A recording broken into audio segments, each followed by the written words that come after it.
안녕하십니까 성도 여러분. 하나님께서 오늘도 저에게 귀한 은혜를 주셔서 함께 말씀으로 예배하게 하시고 우리 하나님을 다시 한번 깊이 깨닫는 시간, 여전히 함께 하신 하나님을 소개할 수 있음을 인하여 또한 감사를 드립니다.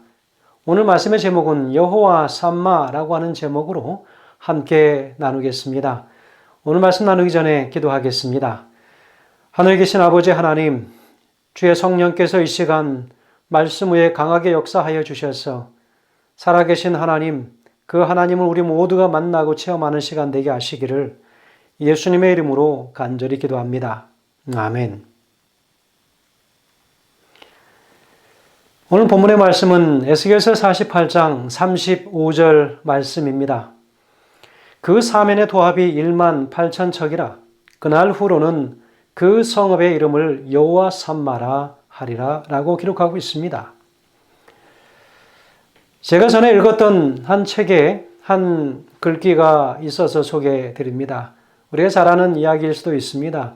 인디언들의 성인식이라고 하는 글인데요. 인디언들이 자신들의 아들들에게 베푸는 성인식에 대하여 이야기합니다. 인디언 소년이 13살이 가까워지면 아버지는 그에게 사냥하는 법을 가르치고 정찰하는 법, 그리고 칼 쓰는 법, 낚시하는 법 등을 가르친 후에 13살이 되면 그 생일날 밤 그를 숲속으로 데리고 가서 그 숲에 홀로 버려둔다고 합니다. 그때까지 그는 가족이나 부족의 보살핌으로부터 떨어져 본 적이 없었던 소년이었습니다. 그러나 이날 밤 소년은 눈을 가려운 채 숲속 깊고 먼 곳으로 옮겨집니다.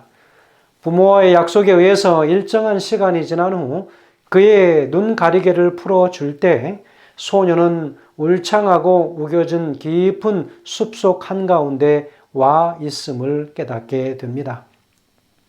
그는 이제 홀로 그 숲속에 의도적으로 버림받게 된 것입니다. 그 기나긴 공포의 밤을 그는 숲속에서 홀로 지새워야만 했습니다. 가지가 산하게 찰싹거릴 때마다 그는 느닷없이 달려드는 동물들을 상상하곤 했습니다. 동물들의 울부짖는 소리가 들리면 늑대라도 금방 어둠 속에서 뛰쳐나올 것처럼 아주 긴장을 늦추지 않고 온몸을 긴장하며 있었던 것이죠. 바람이 세게 불면 더 불길한 예감에 사로잡히기도 합니다. 너무나 무서운 밤이지요. 그런데 그 영원히 끝날 것 같지 않은 그 몇 시간의 시간이 불현듯 지나가서 한가닥 보이는 그 섬광 같은 새벽을 깨우는 빗줄기가 세워져 나오기 시작합니다.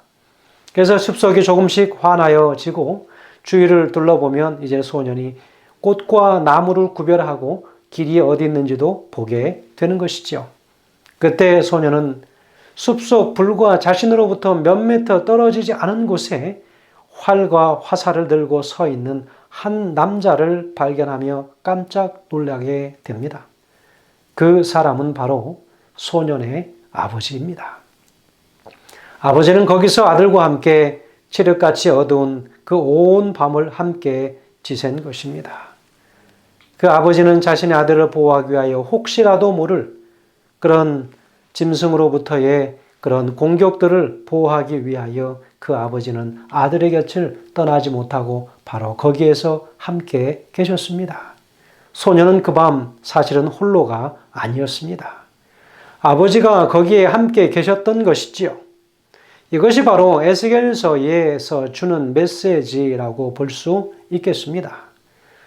에스겔서는 48장까지 있는데 에스겔서 1장부터 32장까지는 여호와가 거기 계시지 않는다라고 하는 말씀들이 기록되어져 있습니다. 적어도 이스라엘 백성들은 그렇게 느끼고 있었다는 것이지요. 그러나 33장부터 48장 마지막까지는 여호와가 거기 계시다라고 하는 여호와 삼마라고 하는 그 말씀이 있는 부분입니다.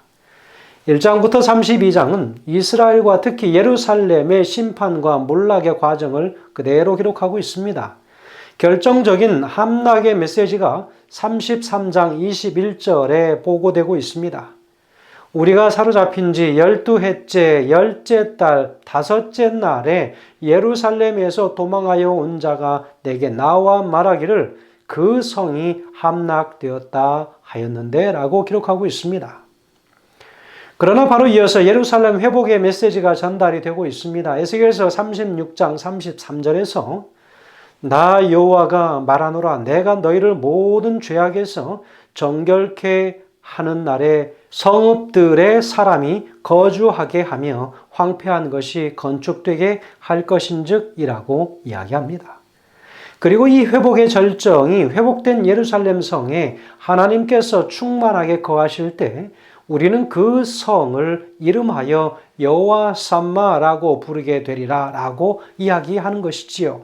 여러분 여기서 삼마라고 하는 것은 there, 바로 거기라고 하는 그 뜻이지요. 이 성을 그렇게 이름 지으신 하나님 자신의 이름이 또한 바로 거기에 계신 하나님이셨습니다. 그러면 이 하나님의 이름이 바로 시사하는 하나님은 어떤 하나님이신가 하는 것입니다.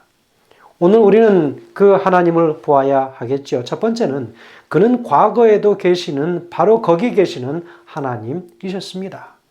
이스라엘이 경험한 가장 어두운 과거는 어떤 과거였을까요? 그것은 말할 것도 없이 애굽 땅에서의 종살이와 70년의 바벨론 포로 생활이었을 것입니다. 본문의 배경은 바로 이 바벨론 포로 생활을 배경으로 한 것입니다. 여러분 상상해 보시기 바랍니다. 하루 이틀도 아닌 70년의 노예 생활을, 그래서 그들이 하나님의 놀라우신 역사로 자유의 몸이 되었을 때 그들은 그 감격을 이렇게 노래합니다. 시편 121편 6절에 기록하기를 여호와께서 시온의 포로를 돌려보내실 때에 우리는 꿈꾸는 것 같았도다 라고 했습니다. 그리고 3절에서는요, 그들은 이렇게 찬양하기를 시작합니다. 여호와께서 우리를 위하여 큰 일을 행하셨으니 우리는 기쁘도다 라고 이야기합니다. 얼마나 기뻤을까요? 70년의 노예 생활에서 풀려날 때 그들의 해방감은 이루 말할 수 없었을 것입니다. 여러분이 이런 감격이 우리의 경험 속에서 비교될 수 있는 사건은 꼭 하나밖에 없지요. 무엇일까요? 바로 구원 사건입니다. 성경은 정확하게 우리의 구원 이전의 경험을 노예 생활로 그려지지 않습니까? 예수님은 바로 죄를 범하는 자마다 죄의 종이라라고 요한복음 8장 34절에 말씀하셨습니다. 그리고 그 십자가에서 우리의 죄를 담당하시고 죽으신 사건을 우리는 구속의 사건이라고 부릅니다. 여러분 구속의 의미가 무엇일까요? 죄의 값을 치르고 우리를 자유케 하셨다고 하는 뜻 아니겠습니까? 하나님의 백성들의 감사의 가장 큰 원인은 바로 이것 때문입니다. 우리가 구원을 위해 예수님께서 십자가에서 죽으신 일, 이 위대한 그분의 사랑, 그분의 희생을 인하여 우리는 옛날 이스라엘 백성들처럼 오늘도 노래하며 사는 것 아니겠습니까? 주 여호와는 광대하시도다. 그의 거룩한 하나님의 성에서 찬양할지어다. 다 주의 크신 이름 높이며 우리에게 행하신 위대하신 일 감사하세. 오 주의 신실하신 그 사랑이라고 말합니다. 여러분 그렇습니다. 우리는 우리 인생의 가장 어두운 밤, 우리가 주를 몰랐을 때에도, 우리가 죄의 포로가 되어서 신음하고 아파할 때에도 우리와 더불어 함께 고통하시고 우리의 구원을 계획하신 자비의 하나님이심을 우리는 믿습니다. 출애굽기 3장 7절에도 이야기합니다. 바로 내 백성의 고통을 분명히 보고 그들의 부르짖음을 듣고 그 근심을 알고 계셨던 하나님이라고 그렇게 이야기하고 있습니다. 여러분 그렇습니다. 우리의 어두운 밤 거기에도 그분은 거기에 계셨다고 하는 것이죠. 그래서 그의 이름은 여호와 삼마, 거기 계신 하나님, 바로 그 자체이십니다. 그분께 감사와 찬양을 여러분 드리시겠습니까? 우리의 삶이 아무리 힘들고 어려운 곤궁 속에 빠져서 우리가 신음하며 부르짖고 아무도 나와 함께 있지 않고 나를 도와줄 존재도 아무도 없다라고 푸념하며 한탄하며 소리를 지를 때에 하나님은 거기 계셨습니다. 여러분, 우리가 힘들고 어려운 일이 닥칠 때에 그 종류가 다양하겠지만 그럴 때에 우리 자신만 바라보고 푸념하고 그저 세상을 한탄할 것이 아니라 바로 내 곁에 계셔서 나를 도와주시겠다고 곁에 계신 그 하나님, 그 하나님을 찾으시고 그 하나님을 보시게 되길 간절히 소원합니다. 두 번째는 그분은 현재에도 여기 계시는 하나님이십니다. 이 구원의 사건은 그리스도인들이 경험한 가장 위대한 사건임을 부인할 사람은 아무도 없을 것입니다. 그러나 그것이 신앙 여정의 마지막은 아닙니다. 아니, 오히려 구원은 신앙 여정의 진지한 시작일 뿐이지요. 그런데 성경은 우리가 걸어가는 신앙의 여정에서도 여전히 세상 사람들이 경험하는 동일한 고난의 경험이 우리를 기다리고 있다고 가르치십니다. 그래서 우리는 종종 이런 감당하기 어려운 고난을 직면할 때마다 주님, 당신은 어디 계십니까? 라고 묻게 됩니다. 그러나 우리가 이렇게 푸념하다가 마침내 그분의 도움으로 고난의 언덕을 넘었을 때 우리가 주께 공통적으로 드리는 고백이 무엇인 줄 아십니까? 구약의 예를 들어보면 바로 이 야곱이 형님 에서의 분노를 피하여 하란으로 가는 길 외삼촌의 집으로 가다가 지쳐서 잠든 베델의 들판에서 하나님의 환상을 접하고 잠깨어 일어나 드린 고백이 여러분 무엇이었겠습니까? 창세기 28장 16절에 기록합니다. 여호와께서 과연 여기 계시거늘 내가 알지 못하였도다 라고 했습니다. 여러분, 우리가 몰랐을 뿐이지 그분은 거기에 이미 계셨습니다. 이번에도 신약의 예를 들어본다면 예수님께서 십자가에 돌아가신 후 모든 희망을 접고 엠마오 길로 가던 두 제자가 생각이 나십니까? 모든 상황은 끝났다고 그들은 판단했습니다. 예수님이고 구원이고 다 이제는 과거의 착각일 따름이라고 그들은 생각하면서 하늘을 향하여 아주 냉소적인 그런 자세로 두 제자들은 함께 길을 걸어갑니다. 그러나 그들이 가는 그 길 곁에 아무 소리 없이 그저 그들과 조용히 동행하고 계신 한 존재가 있었습니다. 성경은 이 대목을 이렇게 기록합니다. 누가복음 24장 16절에 그들의 눈이 가려져서 그인 줄 알아보지 못하였거늘 이라고 이야기합니다. 여러분, 왜 그들이 그분을 알아보지 못했다고 그랬습니까? 그들의 눈이 가려져서 그인 줄 알아보지 못했다고 그랬습니다. 그분은 거기에 계셨습니다. 우리 구주께서는 거기에 계셨습니다. 우리가 몰랐을 따름이지요. 우리의 눈이 가려졌을 따름입니다. 그러면 이제 눈을 뜨셔야 되는 것 아니겠습니까? 성령의 도우심을 구하는 귀한 우리 모든 성도들 되시기 바랍니다. 이제는 눈을 떴으니까 그 하나님을 우리가 볼 수 있게 되는 것입니다. 주께서 내 눈을 열어달라고 오늘 우리는 기도해야 합니다. 그래서 우리가 남은 모든 이 한 해의 모든 시간들을 우리 인생에서 걸어온 길 중에서 가장 열심히 그리고 가장 뜻깊고 값진 인생을 살았음을 우리는 분명히 알게 될 것입니다. 여러분, 올 한 해에도 이제 벌써 여름이 지나가고 있습니다. 이제 불과 몇 개월 남지 않은 올 2025년의 한 해를 우리가 돌아본다면 하나님께서 우리의 삶을 어떻게 평가하실 것인가? 우리는 과연 우리의 가려졌던 눈을 뜨고 하나님을 향하여 외치고 그분의 도움이 바로 거기에 있었음을 우리가 깨달았다면 여러분, 우리는 진정으로 값진 인생을 산 것일 것입니다. 우리가 절망하였을 때, 우리가 분노하였을 때, 우리가 사기를 당했을 때, 우리의 마음도 몸도 지쳐 모든 것을 포기하고 싶도록 아팠을 때, 우리가 몸서리 쳐지도록 뼛속까지 추운 외로움에 몸이 떨었을 때에 아무도 없는 인생의 들판에 홀로 버림받았다는 느낌을 우리가 가졌을 때에 여러분 기억하시기 바랍니다. 바로 그분은 거기에 계셨고 지금도 여기에 오늘의 하란길에, 오늘의 엠마오로 가는 길에, 오늘 우리가 걸어가는 인생의 바로 그 길에 여전히 함께 계신 그분이 계시다고 하는 사실을 기억하시기 바랍니다. 그의 이름은 변함없이 여호와 삼마, 거기에 계신, 그리고 여기에 계신 하나님이십니다. 그러면 이제 우리는 이렇게 고백을 해야지 않겠습니까? 주님, 몰라서 원망했습니다. 몰라서 좌절했습니다. 그러나 이제는 알았으니 원망하지 않고 좌절하지 않고 우리 주님만 바라보고 우리가 열심으로 인생을 경주하겠습니다 라고 기도해야 하지 않겠습니까? 세 번째는 그분은 미래에도 계신 하나님이십니다. 에스겔 선지자는 이 에스겔의 대단원을 마무리하는 마지막 구절에서 지금 회복된 예루살렘 도시의 환상을 보고 있습니다. 바로 이 도시의 영광은 단순히 이 도시의 사이즈, 그 넓음에 있지 않은 것입니다. 그 도시의 성곽은 둘레가 9km였습니다. 지금 우리가 이해하는 것으로는 한 6마일쯤 되는 그런 정도의 크기였습니다. 하나님의 충만하시고 완전하신 임재, 여호와 삼마, 이것이 바로 이 도시의 영광이었음을 잊지 말아야 하는 것이었지요.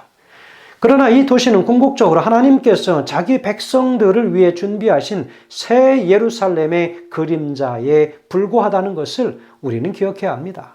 이 구절의 연결점을 바로 계시록 21장 바로 2절의 말씀으로 볼 수 있습니다. 또 내가 보니 새 하늘과 새 땅을 보니 처음 하늘과 처음 땅이 없어졌고 바다도 다시 있지 않더라. 또 내가 보니 거룩한 성 새 예루살렘이 하나님께로부터 하늘에서 내려오니 그 준비한 것이 신부가 남편을 위하여 단장한 것 같더라 라고 기록합니다.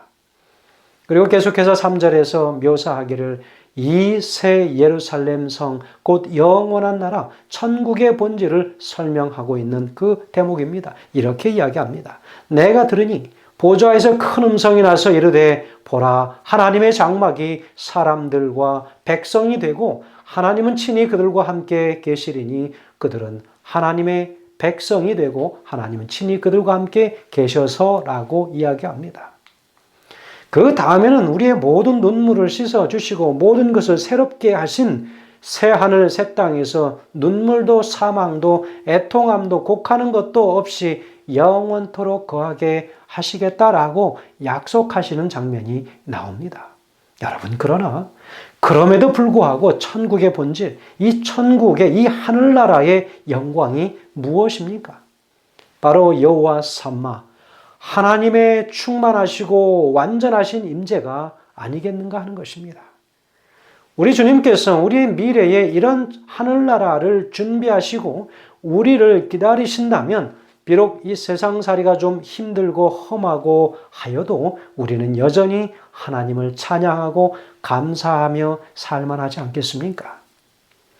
우리가 오늘 하나님께 특별히 감사를 드려야 할 이유들이 많지만 그 중에 가장 큰 이유는 그가 우리의 영원한 미래를 위해 준비하신 영원하신 선물 곧 영생에 관한 소망, 다시 말하면 하늘나라에 대한 소망 때문이 아니겠습니까? 여러분 그렇습니다. 여호와 삼마, 저 영원한 미래 하늘에 하나님이 계셔서 우리를 기다리고 계신 것입니다. 우리 하나님은 바로 거기에 계십니다. 여호와 삼마. 여러 해 전에 미국에서 13살 먹은 라이언 와이시라고 하는 소년이 수혈을 받다가 잘못되어서 에이즈에 걸린 일이 있었습니다. 그런데 이 소년이 이런 난치병에 걸리고도 얼마나 명랑하고 밝게 사는지 매스컴에 보도되면서 그런 많은 유명 인사들의 방문을 받게 되었습니다. 아마도 전에 대통령이었던 레이건 대통령을 비롯해서 과거에 현재 대통령이 되시기 전 부동산 부자였던 바로 이 도널드 트럼프 대통령도 그곳에 방문을 해주었다는 것이죠. 그리고 유명한 마이클 잭슨, 이런 유명 인사들이 방문해서 많은 선물들을 주고 갔다는 것입니다. 그러다가 한 5년이 지나 어느 날 18세 병세가 악화되어서 죽음의 시간이 가까운 것을 안 이 소년의 아버지가 아들에게 이렇게 이야기했다고 합니다. 아들아, 이제 아빠는 더 이상 너에게 아무것도 해줄 수 없구나. 아빠가 너에게 줄 선물도 없고 라고 했을 때 이 라이언 이 아들이 이야기합니다. 이 놀라운 말로 아버지를 위로합니다. 아빠, 무슨 소리를 하세요? 아빠와 엄마는 제가 어렸을 때부터 저를 교회에 데려가 주셨고 저는 예수님을 저의 구주로 영접했잖아요. 그리고 저는 영생의 선물을 받았습니다. 저는 언제든지 죽음을 맞아도 두렵지 않습니다. 아빠, 어떻게 그보다 더 좋은 선물을 주실 수 있겠어요? 라고 그 아들 라이언이 이야기합니다. 그날 저녁 라이언의 온 가족은 우리 주님 앞에 눈물 어린 감사 예배를 드리면서 감사 파티를 열었다고 합니다. 성도 여러분, 바로 이 어린 라이언의 감사처럼 그 가족이 드린 감사 예배처럼 오늘 우리의 삶이 비록 힘들고 때로는 어렵고 때로는 질고 속에 고통하는 그런 시간이 있다 할지라도 오늘 우리에게 약속되어진 저 하늘나라 그리고 여전히 거기에 계신 그 하나님 여호와 삼마의 하나님 그 하나님이 우리와 함께 계심을 인하여 다시 한번 감사하시지 않으시겠습니까? 우리가 살아가는 이 인생들이 바로 정말 무더운 여름처럼 우리를 괴롭히고 힘들게 할지라도 그러나 곧 오실 우리 주님, 반드시 오실 그 주님, 그리고 그곳에서 기다리고 계신 우리 주님을 생각하면서 우리에게 남은 이 땅에서의 모든 역사들을 아름답게 장식하고 남아있는 모든 시간 동안 그런 감사로 점철되어진 인생을 살아가기로 약속하시는 우리 모든 성도들 그리고 제가 되길 간절히 바라면서 말씀을 드리겠습니다. 감사합니다.